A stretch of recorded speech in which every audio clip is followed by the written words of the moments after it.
digoyang-goyangkan, menari poki-poki, menari poki-poki.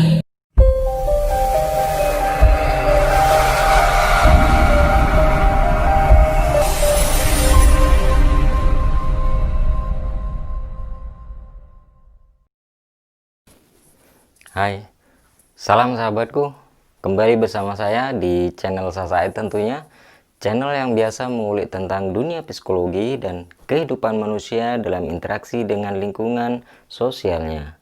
Baik, pada kali ini saya akan melanjutkan video saya tentang tahap-tahap konseling kelompok yang saya tayang minggu lalu. Kali ini saya akan melanjutkan pembahasan tentang tahap-tahap konseling kelompok yang telah tayang pada minggu lalu. Seperti yang saya jelaskan pada minggu lalu bahwa tahap-tahap konseling kelompok di Indonesia itu berbeda dengan di luar negeri. Di sini ada 4 tahap yang bisa kita pelajari dan kita praktekkan. Pertama adalah tahap pembentukan atau tahap awal. Kemudian yang kedua tahap peralihan. Nah, 1 dan 2 sudah kita jelaskan di video sebelumnya. Nah, yang ketiga adalah tahap kegiatan atau tahap inti. Dan yang keempat adalah tahap pengakhiran atau penutup. Saat ini saya akan menjelaskan kelanjutan dari pembahasan minggu lalu, di mana pada tahap ketiga yaitu adalah tahap kegiatan. Nah, inti dari tahap kegiatan ini, konselor seharusnya sudah mengidentifikasi atau memahami paling tidak terkait dengan faktor-faktor yang menjadi penyebab dari masalah yang dihadapi oleh individu dalam anggota kelompok itu. Nah, bagaimana ini bisa kita lakukan? Sebenarnya ada beberapa teknik yang bisa kita gunakan dalam tahapan ini. Nah, bagaimana kita memahami bahwa ini adalah tahap kegiatan, bukan tahap yang lain, bukan tahap sebelumnya? Yaitu ada beberapa ciri yang bisa kita kenali. Yang pertama adalah faktor-faktor yang harus kita identifikasi sebagai penyebab dari masalah-masalah yang dihadapi oleh individu dalam kelompok itu. Nah, di sini konselor sudah mulai masuk pada analisis terhadap apa sih faktor-faktor yang mungkin menjadi penyumbang atau menjadi pemicu dari terjadinya persoalan yang dialami oleh individu yang ada dalam kelompok itu. Ciri yang kedua, pada tahap ketiga ini, kohesivitas dan dinamika kelompok itu sudah mulai menguat. Artinya, ini menjadi tanda atau sign bagi kita bahwa, oh, ternyata kita lihat kelompok ini semakin dinamis, kelompok ini semakin interaksinya semakin kuat. Apa itu kohesivitas? Kohesivitas adalah ikatan. Ikatan yang di situ mulai muncul saling mempengaruhi, saling ketergantungan, saling menghargai, saling menghormati, dan saling memberikan respon yang positif terhadap apapun yang terjadi pada saat itu. Nah, jadi misalkan dari awal sudah kita kenalkan, kemudian kita coba untuk saling terbuka, saling bercerita, saling sharing, maka satu sama lain semakin cair, akhirnya menjadi sebuah ikatan yang satu sama lain bisa memahami, bisa menghargai, dan bisa menghormati satu sama lain. Nah, pada tahap ketiga ini juga sudah mulai digunakan teknik-teknik dalam konseling kelompok. Banyak ya teknik dalam konseling kelompok, semacam summary, semacam reflection, semacam probing, semacam confrontation gitu ya. Jadi ada beberapa teknik yang itu bisa kita gunakan untuk lebih meningkatkan produktivitas pada tahap ketiga ini gitu.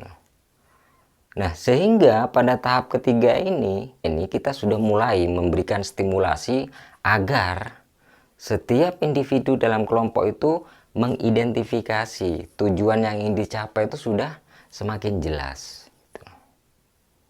Nah, tentu pada tahap ketiga ini lebih lama dari tahap kedua atau tahap pertama.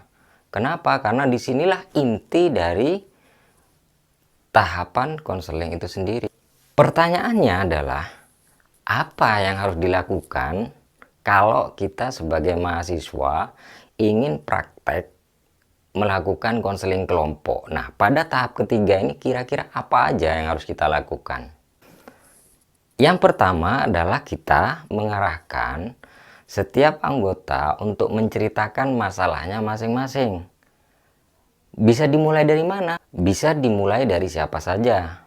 Mau dari sebelah kanan konselor, mau dari sebelah kiri konselor, atau dari volunteer. Oke, siapa yang mau duluan nih cerita? Kira-kira apa yang bisa disampaikan? Apa yang mau diceritakan? Apa yang mau diutarakan? Masalah apa yang kalian alami? Coba bisa diceritakan. Jadi kita mendorong agar setiap anggota di situ mau bercerita tentang masalahnya. Itu hal yang pertama yang dilakukan ketika memasuki tahap ketiga ini. Nah, the second one, yang kedua, konselor mulai menetapkan atau menginisiasi bahwa masalah mana yang mau diangkat lebih dulu. Atau persoalannya siapa nih yang mau diangkat lebih dulu. Nah, ini bisa dengan cara menawarkan kepada semua anggota kelompok di sini, oke, misalkan ya, oke, kira-kira masalahnya siapa nih yang paling urgent untuk kita bahas, misalkan gitu ya. Nah, nanti muncul nih siapa yang mau bahas pertama. Oke, berarti kita angkat nih ya masalah ini duluan. Nah, catatannya itu kalau masalahnya adalah heterogen, artinya setiap individu di kelompok itu berbeda-beda masalahnya.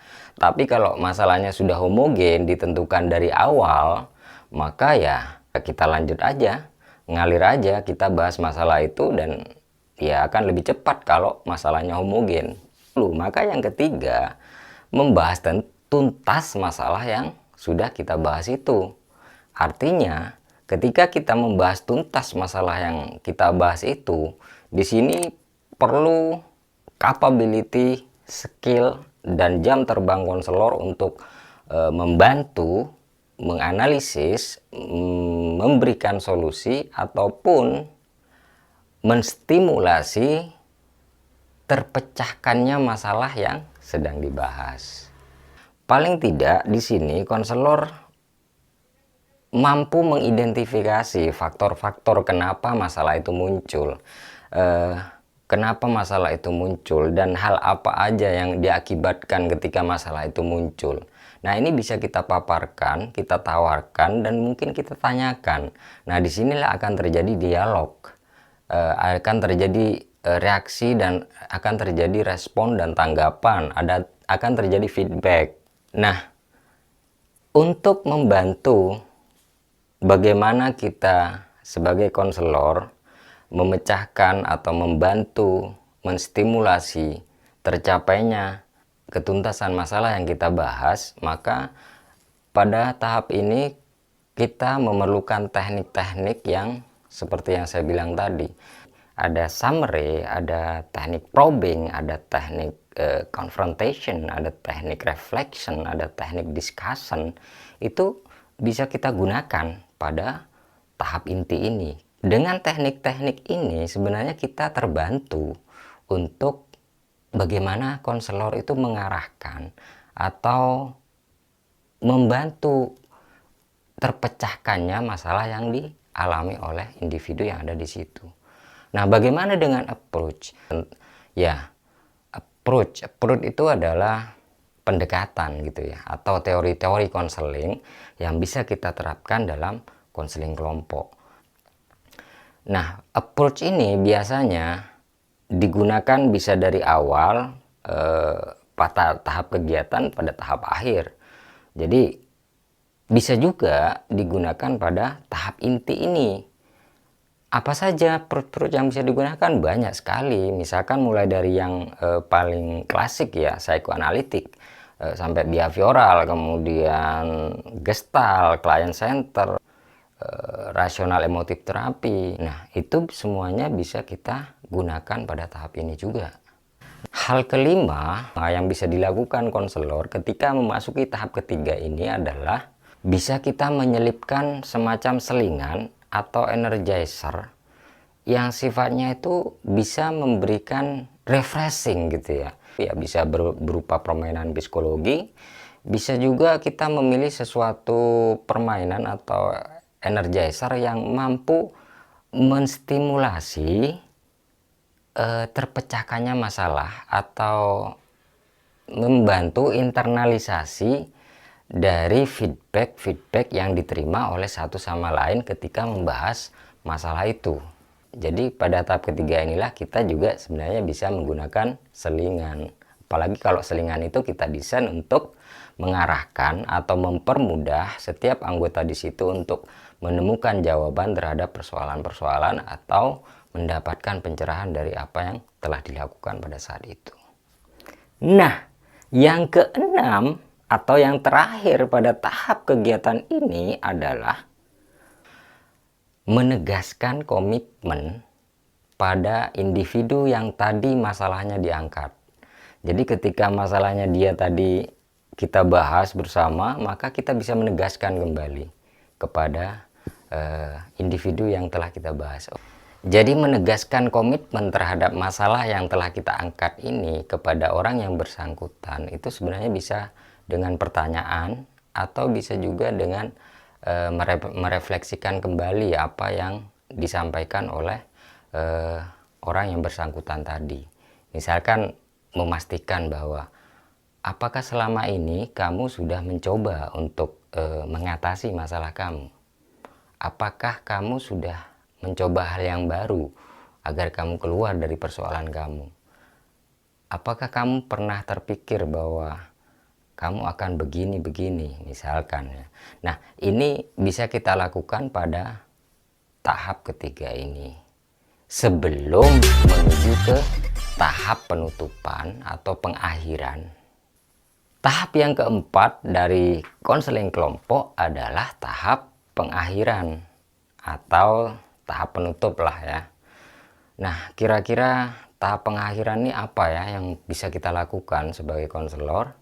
Inti dari hal yang perlu dilakukan oleh konselor adalah mengarahkan setiap orang yang ada di situ untuk berperilaku baru dari hal yang telah dipelajari pada satu masalah yang telah diangkat dan dibahas itu. Dia mendapatkan internalisasi, mendapatkan lesson learn, mendapatkan pencerahan terhadap apa yang telah dibahas pada saat itu. Sehingga kita sebagai konselor mengarahkan agar di tahap akhir ini setiap individu itu menyadari bahwa sudah mendapatkan sesuatu, advantage, keuntungan, manfaat dari konseling kelompok dan silahkan kalian berperilaku baru gitu loh.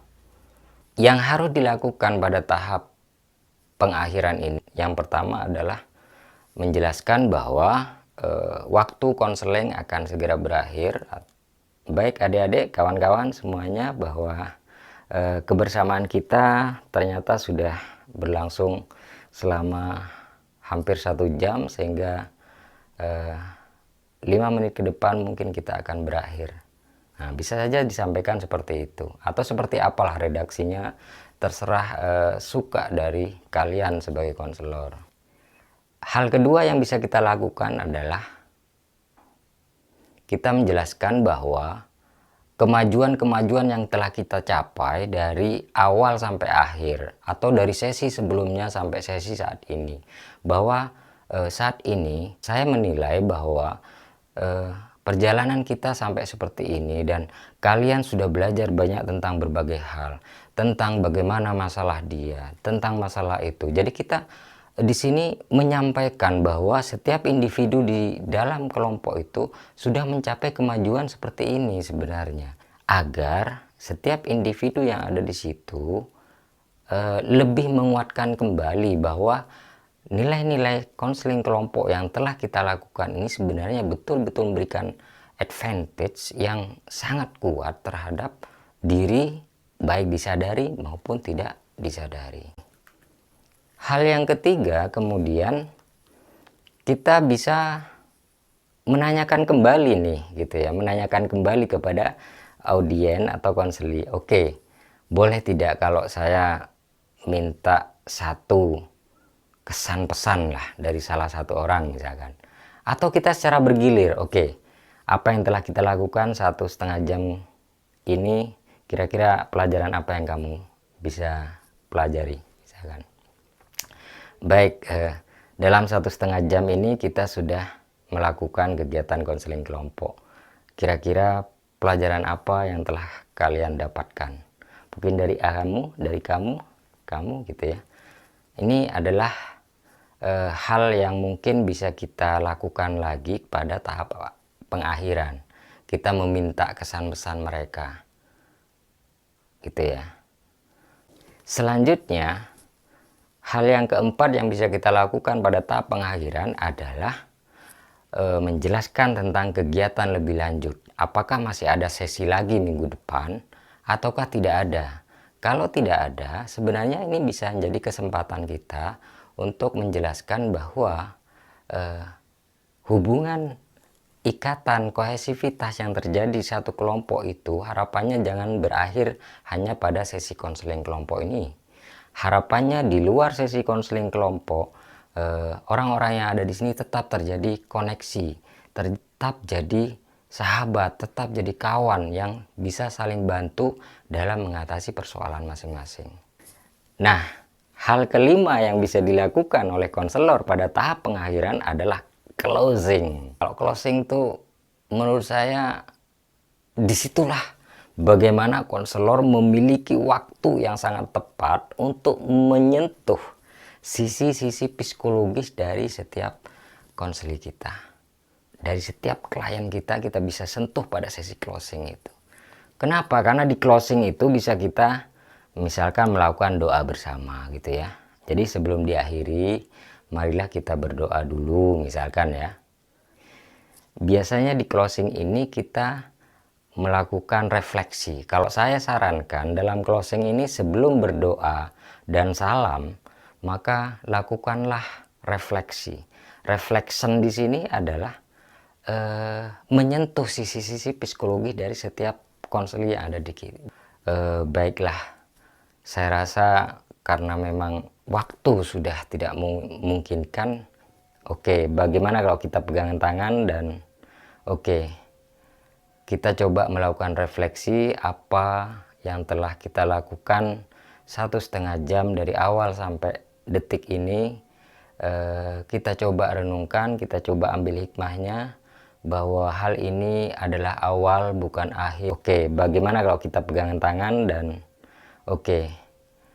kita coba melakukan refleksi apa yang telah kita lakukan 1,5 jam dari awal sampai detik ini. Kita coba renungkan, kita coba ambil hikmahnya bahwa hal ini adalah awal bukan akhir. Sebenarnya refleksi ini bisa kita lakukan pada saat kita melakukan doa. Jadi ketika konselor memimpin doa, maka pada saat itu pula konselor bisa melakukan refleksi sekaligus. Oke, marilah kita sejenak untuk menundukkan kepala, memohon kepada Allah Subhanahu wa Ta'ala, yang mana pada 1 jam lebih kita bersama, kita sudah melalui masa-masa di mana kita saling mengenal, saling bertukar pikiran, saling mencurahkan perasaan, saling sharing masalah dan memberikan respon yang terbaik untuk teman-teman kita yang ada di sini semuanya. Maka sebenarnya pertemuan ini bukanlah akhir, tetapi adalah awal di mana kita akan terus menjalin kerjasama untuk saling terkoneksi dan saling membantu dalam berbagai persoalan yang kita hadapi. Ya Allah, kabulkanlah permohonan kami ini. Semoga segala masalah yang kita hadapi menjadi cair, menjadi bagian dari ujian untuk menempa diri menjadi yang terbaik di hadapan-Mu ya Allah. Nah, bisa saja refleksi itu seperti itu. Tetapi mungkin kalau yang memimpin di salah satu anggotanya, ya mungkin akan kurang terasa ya, karena mungkin dia perlu dikondisikan dulu bagaimana dia melakukan refleksi itu.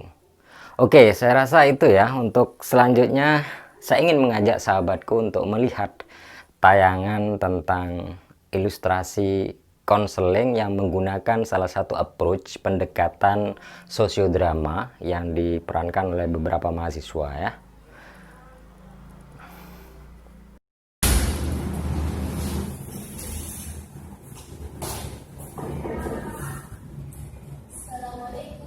Waalaikumsalam. Ini Mbak Ines.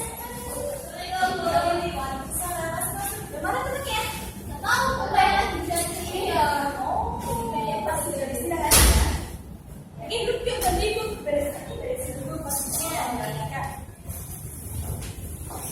Sudah cukup ya? Ya. Sudah rapi, Bu? Ya. Sambil duduk dengan dulu, Mbak. Ya.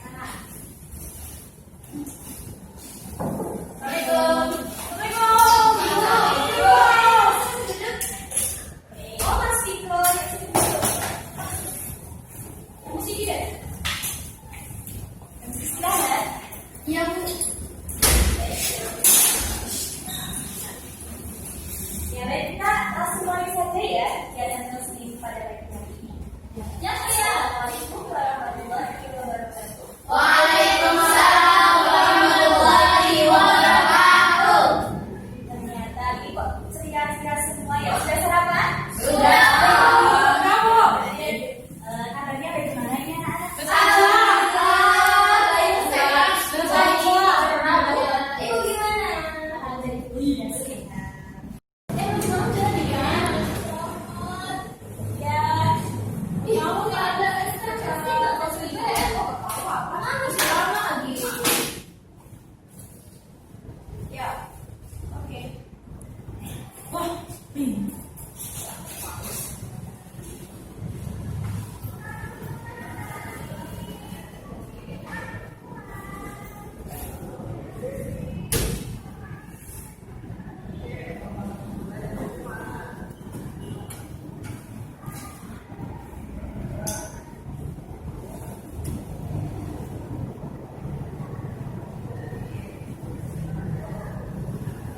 Ya. Baik, cukup anak-anak. Jadi kita kembali ke tempat diskusi lagi. Ya. Wah, ternyata pandai sekali bereaksi ya. Iya dong, Bu. Kan tidak ada orang muda yang mau ikut. Kita penting loh, Bu. Oke. Nah, baik anak-anak. Gimana rasanya olahraga seperti itu? Ya. Jadi kayak di rumah. Ya. Terus coba kita perhatikan lagi dari actingnya teman-teman. Itu gimana? Pesannya gimana ini? Pesannya guru saya itu gak baik. Kalau apa lagi? Itu Bu, kayak gitu kita itu nggak fokus sama sekolahnya. Nggak fokus. Padahal kita sudah diamanin di sekolahnya. Iya. Oke. Nah, di sini Ibu ingin nanti anak-anak coba dari sudah tahu tuh perilaku seperti itu, guru coba nanti depan, dua tangan ke depan dan digoyang-goyang. Ibu. Oke, perhatikan Ibu dulu ya. Yang ini contohnya. Tangan ke depan, tangan kiri ke depan, kedua tangan ke depan dan digoyang-goyangkan. Nari poki-poki, nari poki-poki. Lalu yang kedua adalah bahu. Bahu kanan, bahu kiri dan digoyang-goyangkan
Oke, bagaimana sahabatku? Tayangan kali ini semoga memberikan manfaat, dan kalau kalian menyukai apa yang disajikan di channel ini, jangan lupa like, comment, share, dan tentunya subscribe. Bye bye, thank you, salam.